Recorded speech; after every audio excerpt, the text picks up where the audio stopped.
Hello दोस्तों, welcome है आपको एक बार फिर हमारे प्यारे डोरेमोन की जादुई और दिल छू लेने वाली दुनिया में, जहां हर कहानी हमें हमारे मासूम बचपन की गलियों में वापस ले जाती है। मैं हूं आपका अपना दोस्त और आज हम बात करेंगे एक बेहद खास एपिसोड की, Doraemon takes a day off, यानी सीजन 27 एपिसोड 10, जो 1989 की क्लासिक सीरीज का आखिरी और बहुत ही इमोशनल चैप्टर है। हम सब जानते हैं कि डोरेमोन, वो नीला रोबोटिक कैट, अपनी 4 डीप पॉकेट से हर मुश्किल का हल निकालता है, लेकिन इस बार कहानी ने एक अलग ही मोड़ लिया है। डोरेमोन खुद नोबिता से कहता है, मुझे एक दिन की छुट्टी चाहिए। इतना सुनकर लगता है जैसे अचानक सब रुक गया हो। नोबिता हैरान तो होता है, लेकिन वो डोरेमोन को थका हुआ देख समझ जाता है कि ये ब्रेक जरूरी है। लेकिन दोस्तों, नोबिता की ये समझदारी कब बिगड़ जाती है, ये उसे खुद भी पता नहीं चलता। वो डोरेमोन की गैर मौजूदगी में प्लानिंग पाउडर नाम का गैजेट यूज करता है और शहर में मच जाता है हंगामा। हालांकि जैसे ही डोरेमोन लौटा है, उसे गुस्सा तो आता है, लेकिन फिर वो नोबिता की मंशा को समझ जाता है और यही उनकी बॉन्डिंग को खास बनाता है। डोरेमोन फिर एक और गैजेट निकालता है, फ्रीडम फ्लेयर, जो सारी गड़बड़ियों को ठीक करता है। नोबिता और दोस्तों की मदद से टाउन वापस नॉर्मल हो जाता है और फिर डोरेमोन अपने एक दिन की छुट्टी पूरी तरह माई-चान के साथ एंजॉय करता है। एपिसोड का क्लाइमेक्स तब और भी स्पेशल हो जाता है जब उस क्लासिक थीम सॉन्ग की धुन बजती है, जो हर फैन के दिल में बसी होती है। नोबिता और डोरेमोन की दोस्ती, उनकी मासूमियत और छोटे छोटे इमोशंस इस एपिसोड को यादगार बना देते हैं। तो दोस्तों, Doraemon takes a day off सिर्फ एक एपिसोड नहीं है, ये डोरेमोन के सफर का एक इमोशनल माइलस्टोन है। ये हमें याद दिलाता है कि असली दोस्ती क्या होती है और कैसे कभी कभी एक छोटा सा ब्रेक नई यादें बना सकता है। अगर आपको भी लगता है कि डोरेमोन को छुट्टी मिलनी चाहिए थी, तो कमेंट में जरूर बताओ। अगर डोरेमोन एक देते हैं। अब जब हमने एपिसोड की कहानी देखी,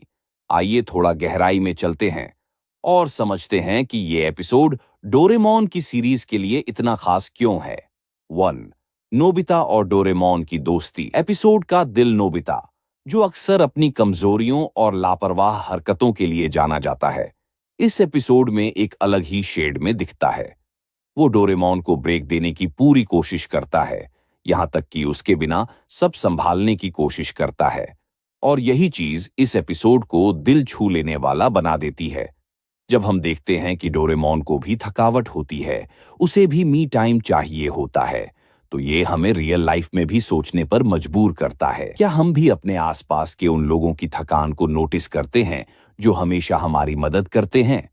दूसरा, प्लानिंग पाउडर। इमेजिनेशन और रेस्पॉन्सिबिलिटी का मिक्स प्लानिंग पाउडर वाला सीन बहुत मजेदार है, लेकिन उसमें छुपा मैसेज और भी ज्यादा इम्पैक्टफुल है। जब नोबिता इसका गलत इस्तेमाल करता है, तब हमें याद आता है कि किसी भी पावर के साथ जिम्मेदारी भी आती है, और जब शहर में चीजें उल्टी पुल्टी हो जाती हैं, तो वो समझ जाता है कि डोरेमोन की गैर मौजूदगी कितनी भारी पड़ सकती है। 3. फ्रीडम फ्लेयर, उम्मीद और समाधान का प्रतीक। डोरेमोन के पास हर बार एक सॉल्यूशन होता है, लेकिन वो हमेशा पहले देखता है कि क्या नोबिता खुद कुछ सीख सकता है। फ्रीडम फ्लेयर सिर्फ गैजेट नहीं है, वो एक मैसेज है कि हम चाहे जितनी भी गड़बड़ कर लें, अगर हम ईमानदारी से कोशिश करें तो चीजें सही की जा सकती हैं। इस एपिसोड की एक और गहराई नोबुयो ओयामा की आखिरी वॉइस परफॉर्मेंस है। उनकी आवाज कई दशकों तक डोरेमोन का चेहरा रही, और आज भी जब कोई क्लासिक डायलॉग बजता है तो उसी वॉइस की याद आती है। उनका टोन, उनकी मासूमियत और दोस्ताना अंदाज, वो चीजें थीं जिन्होंने डोरेमोन को सिर्फ एक कार्टून कैरेक्टर नहीं, बल्कि हमारी जिंदगी का हिस्सा बना दिया। ये एपिसोड उनके इस सफर का आखिरी पड़ाव है, और वो इमोशनल कनेक्शन सीधे दिल को छूता है। इस एपिसोड के टेलीकास्ट के बाद सोशल मीडिया पर फैंस के दिल की बातों ने इसे एक कल्ट क्लासिक बना दिया।